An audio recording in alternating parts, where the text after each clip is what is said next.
ហើយបងមកទៀតហើយថ្ងៃនេះគឺមានទឹកខ្ទិះដូងបងដាក់ងាស់វាពោះបងថ្ងៃនេះមកធ្វើផ្អែមនេះទឹកខ្ទិះដូងចុងណាបងឥឡូវយើងមកមើលបន្លែយើងទាំងអស់គ្នាបងយើងមានដូចជាដលងជ្វាហើយនឹងល្ពៅហើយយើងស្ងោរវាឲ្យឆ្អិនណាបងខ្ញុំស្ងោរវាឆ្អិនឲ្យម្ដងហើយនឹងត្រាវហើយភ្នែកកែបបងភ្នែកកែបហើយយើងមានថ្មិញដំណាលដូចជាថ្មិញដំណាលចឹងហើយនឹងទឹកដោះគោខាប់របស់យើងនេះខ្ញុំចាក់ដាក់កូនចាស់ទៅវាស្រួលចាក់ចឹងណាហើយយើងមានដូចជាស្ករសហើយនឹងសណ្ដែកហើយនឹងម្សៅឆាហើយនឹងកញ្ចៀកកដោរបស់យើងណាបងចាផ្អែមចាប់ឆាយរបស់ខ្ញុំដាក់តែប៉ុណ្្នឹងមកឲ្យបងអាហ្នឹងតាមចំណង់ចំណូលចិត្តបងចឹងណាឥឡូវនេះខ្ញុំឆ្លៀតមកងាស់ទឹកដូងដើមណាបងអានេះទឹកដូងដើមខ្ញុំងាស់វាពោះចឹងហើយខ្ញុំធ្វើការដាក់ស្ករចូលដាក់ស្ករសហើយនឹងដាក់ទឹកដោះគោខាប់បងដាក់ទឹកដោះគោខាប់ហើយយើងកុំភ្លេចលួចអំបិលបន្តិចហ្នឹងបងយើងដាក់វាចឹងហើយយើងកូរវាឲ្យឡើងពុះណាបងយើងកូរវាឡើងពុះហើយបានយើងដាក់ម្សៅឆាវាឲ្យវា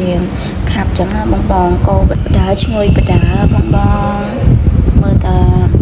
ទឹកដូងយើងទៅតំណងបានហើយបងក្លិនឈ្ងុយឲ្យបាញ់ហ្នឹងហ្មងណាហ្នឹងបងធ្វើហូបខ្លួនឯងបាច់កូរខ្ទិះដូងចឹងក៏បានដែរបងយើងអាចដាក់ខ្ទិះដូងដើមហ្នឹងពេលដែលផ្អែមយើងឆ្អិនហើយយើងចាក់វាចុងក្រោយក៏បានដែរតែនេះខ្ញុំកូរខ្ទិះដូងវាផ្សេងចឹងណាដើម្បីស្រោចពីលើផ្អែមរបស់យើងចឹងណាបងឥឡូវយើងកូរវាប៉ុណ្ណឹងឲ្យទុកឲ្យពុះចឹងណាបង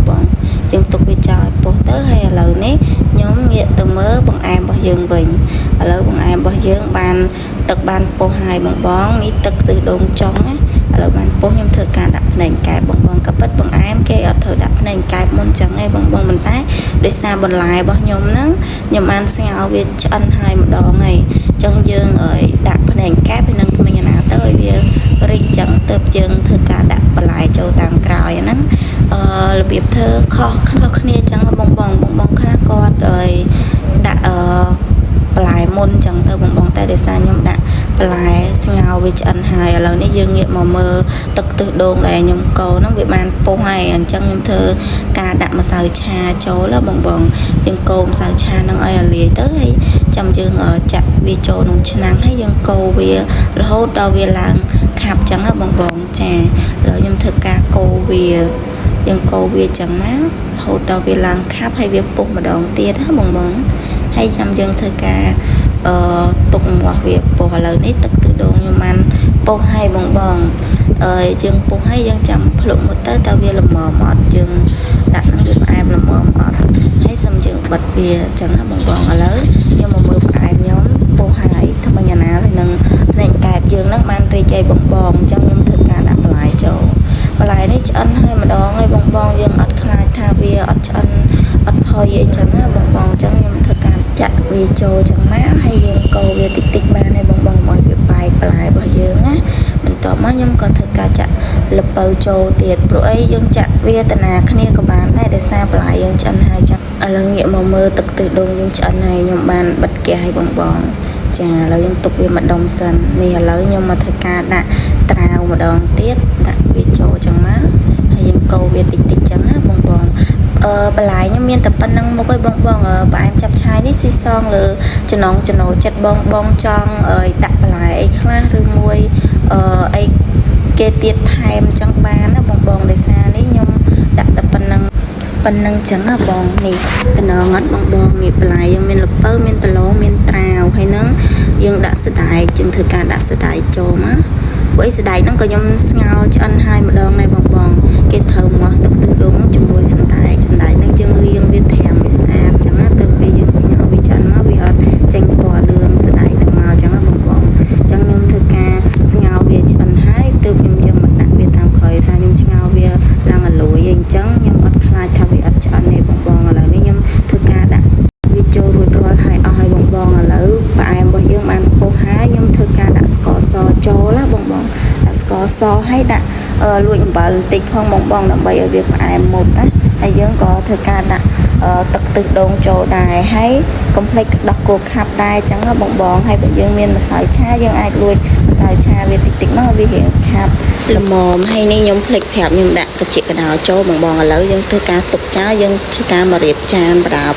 បងយើងរៀបចានដាក់ខ្ញុំធ្វើការរៀបចានដាក់លើនឹងដើម្បីយើងស្រួលដួសហ៎បងខ្ញុំបញ្ចូលសំឡេងវាមានការរំខានតិចឯបងដោយសារមេឃភ្លៀងបងអញ្ចឹងទៅខ្ញុំបញ្ចូលសំឡេងទៅវាអាចនឹងមានសំឡេងរំខានខ្លះបងចាឥឡូវចានខ្ញុំបានរៀបហើយបងអ្នកខ្ញុំរៀបចឹងដើម្បីយើងស្រួលដួសវាអញ្ចឹងណាមួយចានណាហើយខ្ញុំមកងាស់បង្អែមខ្ញុំឲ្យវាពុះល្អឲ្យវាឆ្អិនល្អព្រោះអីយើងចាក់ជាកដោស្លឹកជាកដោចូលហើយយើងមកវារៀងយូរទៅដើម្បីឲ្យជាកដោយើងហ្នឹងក៏វាឆ្អិនល្អដែរបងចាឥឡូវនេះ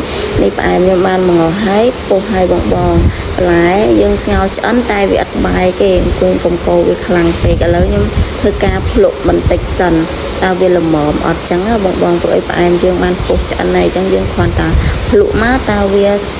បានអត់ចឹងគឺយើងដាក់ចោលឥឡូវខ្ញុំភ្លុកឲ្យស្ទើរផ្អែមខ្ញុំដាក់ស្ករសចូលបន្ថែមបន្តិចទៀតចឹងណា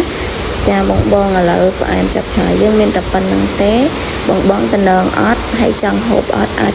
ខមមិនមកខាងក្រោមបានបងហើយឥឡូវខ្ញុំធ្វើការដួសបង្អែមដាក់ចាននេះខ្ញុំដួសទុកមួយចានផ្សេងឥឡូវធ្វើការដួសឲ្យបងមួយចានហ្នឹងតម្លៃត្រឹមតែ2000រៀលទេបងឥឡូវខ្ញុំធ្វើការដួសដាក់ក្នុងចានប៉ុណ្ណឹងហើយខ្ញុំធ្វើការដួសទឹកខ្ទិះដូងដាក់ពីលើបន្ថែមទៀតចឹងណាបងឥឡូវមើលពីសកម្មភាពខ្ញុំដួសបង្អែមចឹងណាបងហ្នឹងហើយបង្អែមចាប់ឆាយខ្ញុំអត់មានបន្លែអីច្រើនអីទេមានតែ3មុខហ្នឹងទេបងប៉ុន្តែតំណងអត់បងមើលពណ៌វាទៅយើងស្ដាប់បន្លែអញ្ចឹងណាឥឡូវយើងធ្វើការដួសផ្អែមហើយរួចរាល់ហើយយើងធ្វើការក្របវីដេអូខ្ញុំមានតែប៉ុណ្្នឹងទេបងអរគុណច្រើនបាយបាយ